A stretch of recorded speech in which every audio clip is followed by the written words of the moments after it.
So இப்போ நம்ம பார்க்குறது வேரியபிள்ஸ் என்னன்னு பார்க்கலாம். நம்ம ஒரு கேம் டெவலப் பண்ணும்போது பல டேட்டா நம்ம வந்து ஸ்டோர் பண்ணணும். எக்ஸாம்பிள் ஸ்கோர், லெவல், பிளேயரோட நேம், இந்த மாதிரி நிறைய டேட்டா நம்மளுக்கு சேவ் பண்ணுற மாதிரி வரும். இந்த மாதிரி டேட்டாவை டெம்பரவரியாக சேவ் பண்ணுறதுக்கு தான் டெம்பரவரியாக சேவ் பண்ணுற ஸ்பேஸ் தான் வேரியபிள். ஸோ வேரியபிளை பற்றி இப்போ நம்ம பார்க்கலாம் என்னென்னு. நம்ம ஆல்ரெடி கிரியேட் பண்ணி வச்சிருந்த ஸ்கிரிப்டை ஓப்பன் பண்ணால் அந்த ஸ்கிரிப்டில்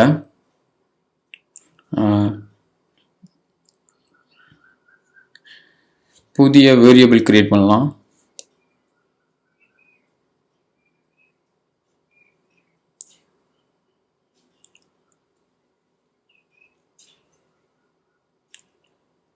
ஸோ ஒரு இன்டீஜர் வேரியபிள் நம்ம கிரியேட் பண்ணலாம். ஃபஸ்ட்டு இன்டீஜர் வேரியபிள்னா என்ன? இப்போ நம்ம சேவ் பண்ண போகிற டேட்டா நம்பர்ஸ் 10, 1, 2, 0, 10, 20, 30 அந்த மாதிரி இருந்துச்சுன்னா நம்ம இன்டீஜர் வேரியபிள் தான் யூஸ் பண்ணணும். ஸோ எப்படி இன்டீஜர் வேரியபிள் கிரியேட் பண்ணுறதுன்னு பார்க்கலாம். இன்ட் நம்ம கிரியேட் பண்ண நம்மளுக்கு எந்த வேரியபிள் வேணுமோ அதோட பேர் a int a equals 10. So இப்போ நம்ம ஏன்ற இன்ட் வேரியபிளில் 10ன்ற வேல்யூவை அசைன் பண்ணியிருக்கோம். ஸோ இதில் ஏன்னு சொல்கிறது தான் வேரியபிள். அந்த வேரியபிள் வந்து இன்டீஜர். இதில் நம்ம 10, 20 என்னன்னா கொடுக்கலாம். அடுத்து float அப்படின்ற வேரியபிளை பற்றி பார்ப்போம். ஸோ இந்த மாதிரி ஹோல் நம்பர் இல்லாமல் டெசிபல் நம்பர் எல்லாமே float. ஸோ லைக் 1.2, 6.9 அந்த மாதிரி வர டெசிமல் எல்லாமே float. ஸோ அந்த மாதிரி நம்மளுக்கு வேல்யூ ஸ்டோர் பண்ணணும் அப்படின்னா நம்ம வந்து float வேரியபிள் கிரியேட் பண்ணுவோம். So float b equal to some value like 1023.23 float f. So இப்போ நம்ம bன்னு ஒரு வேரியபிள் கிரியேட் பண்ணி அதோட டைப்பு float ஆகியிருக்கோம். ஸோ அதில் 10.23 அப்படின்ற ஒரு வேல்யூவை அசைன் பண்ணியிருக்கோம். ஸோ இதுதான் float வேரியபிள். ஸோ அடுத்து நம்மளுக்கு இப்போ ஒரு நேம் சேவ் பண்ணணும். Like India. ஸோ அதுக்கு நம்ம யூஸ் பண்ணுறது string my name equals. So பேர் இந்த மாதிரி கேரக்டர்ஸ் கொடுக்கும்போது டபுள் கோட்ஸில் தான் கொடுக்கணும் அசைன் பண்ண.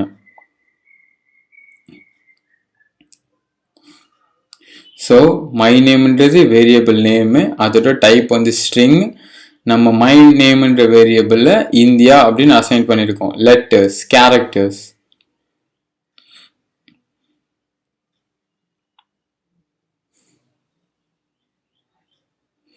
ஸோ டபுள் கோட்ஸ்குள்ளே நம்ம இதெல்லாம் கொடுக்குறோமோ அதெல்லாம் வந்து சேவ் ஆகும்.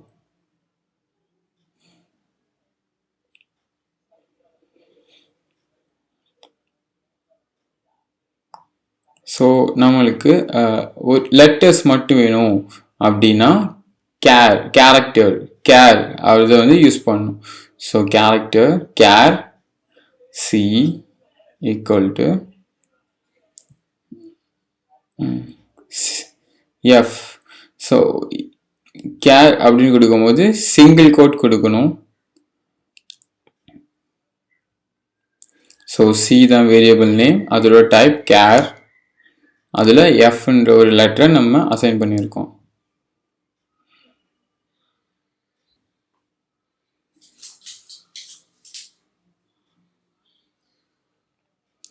ஸோ இந்த வேரியபிள் எல்லாத்தையும் இந்த கிளாஸ் வந்து பப்ளிக்காக இருந்துச்சுன்னா நம்ம இந்த வேரியபிள் எல்லாத்தையும் இன்னொரு ஸ்கிரிப்ட்லேயும் கால் பண்ணலாம். ஸோ இப்போ நம்ம இங்கே int a equal to 20 அப்படின்னு ஒரு வேரியபிள் டிக்ளேர் பண்ணியிருக்கோம். இதோட வேல்யூ கிளியர் பண்ணிட்டு int a மட்டும் கொடுக்குறோம்.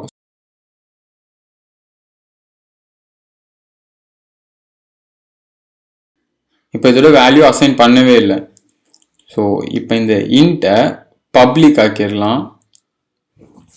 ஸோ சேவ் பண்ணிட்டு ஸோ இதை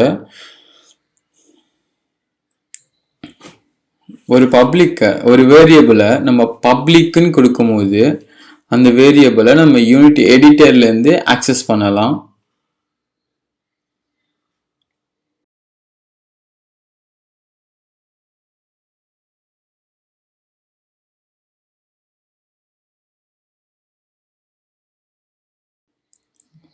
ஸோ இதில் ஏயோட வேல்யூ நம்மளால் பார்க்க முடியும். ஸோ நம்ம இங்கே ஏயோட வேல்யூ நம்ம என்ன வேணால் கொடுத்துக்கலாம்.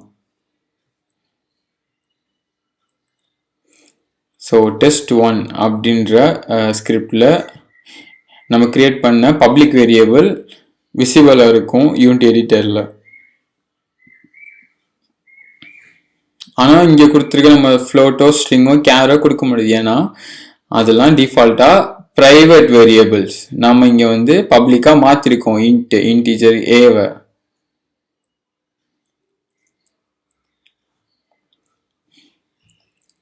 ஸோ பப்ளிக் இல்லாத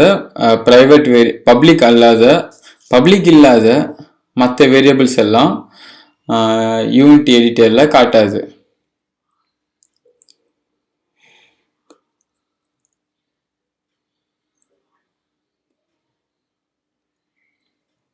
ஸோ இப்போ ஒரு ஃபங்க்ஷன் எப்படி கிரியேட் பண்ணுறதுன்னு பார்ப்போம். ஸோ ஸ்டார்ட் அப்டேட் இல்லாமல் நம்ம எப்படி ஒரு புது ஃபங்க்ஷன் கிரியேட் பண்ணுறதுன்னு பார்க்கலாம். ஸோ ஃபங்க்ஷன் கிரியேட் பண்ணுறதுக்கு ஒரு பேர் வேணும். ஸோ மை ஃபங்க்ஷன் அப்படின்னு பேர் கொடுத்துடலாம் அந்த ஃபங்க்ஷனுக்கு. ஸோ மை ஃபங்க்ஷன் அப்படின்றது தான் ஃபங்க்ஷனோட நேம்.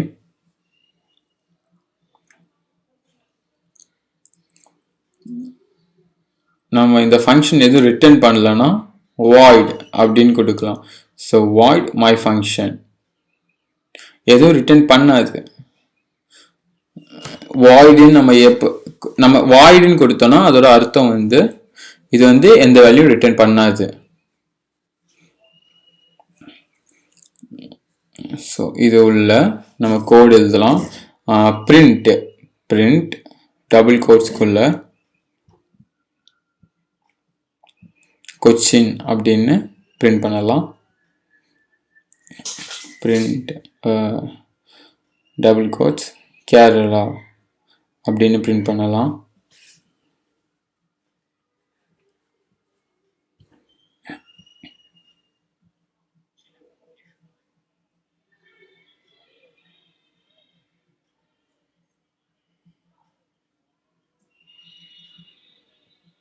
ஸோ இந்த ஃபங்க்ஷன் எதுவும் ரிட்டர்ன் பண்ணாது, அதனால தான் வாய்ட்னு வச்சுருக்கோம். அப்புறம் ஃபங்க்ஷன் நேம் வந்து மை ஃபங்க்ஷன். இதுக்குள்ள ரெண்டு இது கொச்சின் கேரளா அப்படின்னு பிரிண்ட் பண்ண சொல்கிறோம். ஆனால் நம்ம இந்த ஃபங்க்ஷனை எங்கேயுமே கால் பண்ணலை. ஸோ இந்த ஃபங்க்ஷனை நம்ம ஸ்டார்ட்டில் கால் பண்ணுறோம். ஸோ ஃபங்க்ஷன் நேம் செமிகோலன் இப்படி கொடுத்தோன்னா இந்த ஃபங்க்ஷனை ஸ்டார்ட்ல கால் ஆகும். இந்த ஃபங்க்ஷன் ஸ்டார்ட்ல கால் ஆகும். ஸோ சேவ் பண்ணிட்டு யூனிட்டி போயிட்டு ப்ளே பண்ணி பார்க்கலாம்.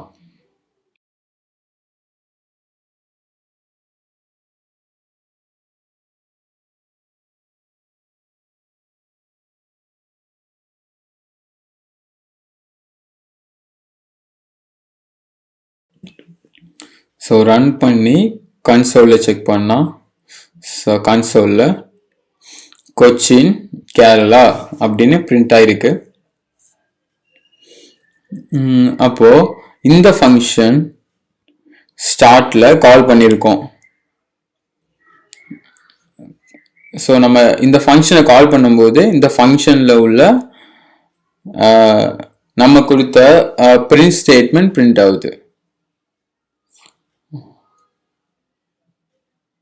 மை ஃபங்க்ஷன் நம்ம எங்கெல்லாம் கொடுக்குறோமோ அங்கெல்லாம் அந்த ஃபங்க்ஷன் கால் ஆகும். ஸோ இப்போ இன்னொரு ஃபங்க்ஷன், சரி நம்மளுக்கு வந்து மை ஃபங்க்ஷன் வேணாம், நம்மளுக்கு வேல்யூ ரிட்டர்ன் பண்ணுற ஒரு ஃபங்க்ஷன் வேணும். ஸோ அப்போ நம்ம இன்ட் மை ஃபங்க்ஷன், ஸோ இன்ட்னு கொடுக்கறதுனால இந்த ஃபங்க்ஷன் வந்து இன்ட் ரிட்டர்ன் பண்ண போகுது.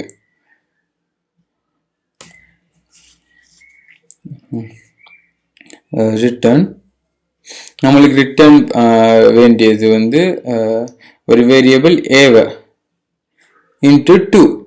ஸோ ஏ இன்ட்டு 2வை தான் நம்ம ரிட்டர்ன் பண்ண போகிறோம். ஸோ மேலே டிக்ளேர் பண்ண பப்ளிக் இன்ட் ஏ வேரியபிளோட மல்டிப்ளை பை 2 வேல்யூ தான் நம்மளை வந்து ரிட்டர்ன் பண்ண போகுது இந்த int my function function. So இந்த இன்ட் மை ஃபங்க்ஷன் ரிட்டர்ன் பண்ண போகிறது இன்டீஜர் வேல்யூ. அந்த ஃபங்க்ஷனை நம்ம வந்து ஸ்டார்ட்ல கால் பண்றோம்.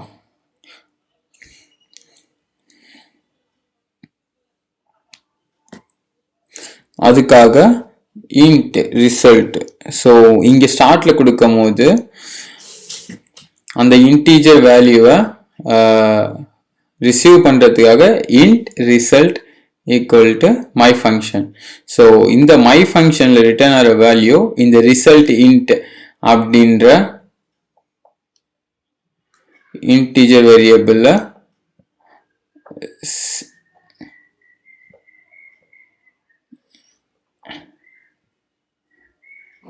So my result int result அப்படின்ற வேரியபிள்ல சேவ் ஆகும். ஸோ இப்போ நம்ம அந்த ரிசல்ட்டை பிரிண்ட் பண்ணி பார்த்தோம்னா பிரிண்ட் ரிசல்ட் பார்த்தோம்னா மை ஃபங்க்ஷன்ல ரிட்டர்ன் ஆகிற வேல்யூவும் ரிசல்ட்டோட வேல்யூவும் சேம். ஸோ அப்போ வந்து என்னாகும், ஏ மல்டிப்ளை பை 2 இந்த வேல்யூ வந்து ரிசல்ட்ல சேவ் ஆகிருக்கும். சேவ் பண்ணிட்டு ப்ளே பண்ணி ரன் பண்ணி பார்க்கலாம். ஸோ கன்சோல்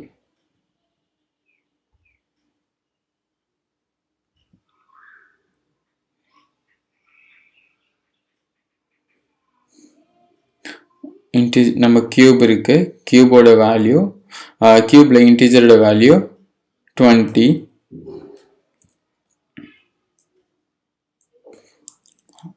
ஓகே ரன் செஞ்சு பார்க்கும்போது 40 அப்படின்னு வருது. ஸோ 20 மல்டிப்ளை பை 2 அது வந்து 40. ஸோ இன்ட் ஏ அதோட வேல்யூ 20 பப்ளிக்காக கொடுத்துருக்குறோம், வேல்யூ 20. அந்த வேல்யூ எடுத்துட்டு மை ஃபங்க்ஷனுக்குள்ள போயிட்டு ஏயோட வேல்யூவோட 2வை மல்டிப்ளை பண்ணுது. ஸோ 40 ஆகி மல்டிப்ளை பண்ணி 40 ஆகி அது 40 ரிட்டர்ன் பண்ணுது. அந்த 40யை நம்ம வந்து இன்ட் ரிசல்ட் அந்த வேரியபிள்குள்ள சேவ் பண்ணி ஸ்டோர் பண்ணி அதை பிரிண்ட் பண்றோம்.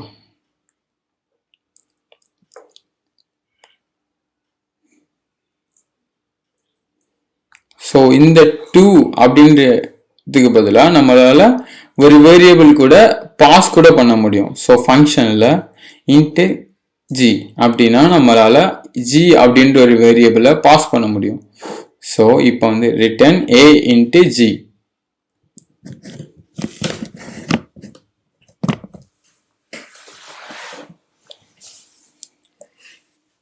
ஸோ இப்போ நம்ம எந்த வேல்யூ இப்போ ஜிக்கு எந்த வேல்யூ கொடுக்குறோமோ அந்த வேல்யூ ஏங்கிற வேல்யூவோட மல்டிப்ளை ஆகி ஒரு வேல்யூ ரிட்டர்ன் ஆகும்.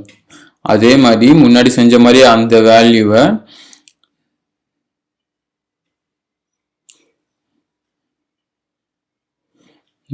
மேல int result equal to my function, ஆனா இந்த தடவை உள்ள வேல்யூ பாஸ் பண்ண போறோம்.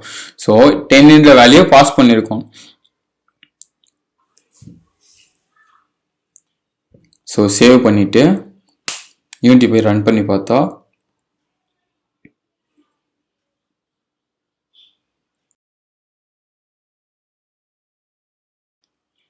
200. ஜியோட வேல்யூ 10, நம்ம 10 பாஸ் பண்ணியிருக்கோம். 20 multiply by 10, 200.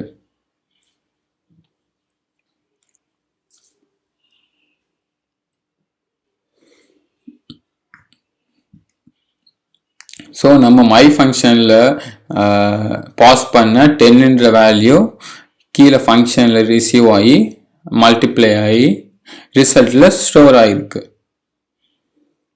ஸ்டோர் ஆனதுக்கப்புறம் நம்ம அதை பிரிண்ட் பண்ணியிருக்கோம். ஸோ இதெல்லாம் ஃபங்க்ஷனோட பேசிக்கான ஆப்ரேஷன்ஸ், பேசிக்கான வேரியபிள்ஸ். இதோட நிறைய ப்ராக்டிக்கல் ஓரியன்ட் அடுத்தது வர கிளாஸில் பார்க்கலாம்.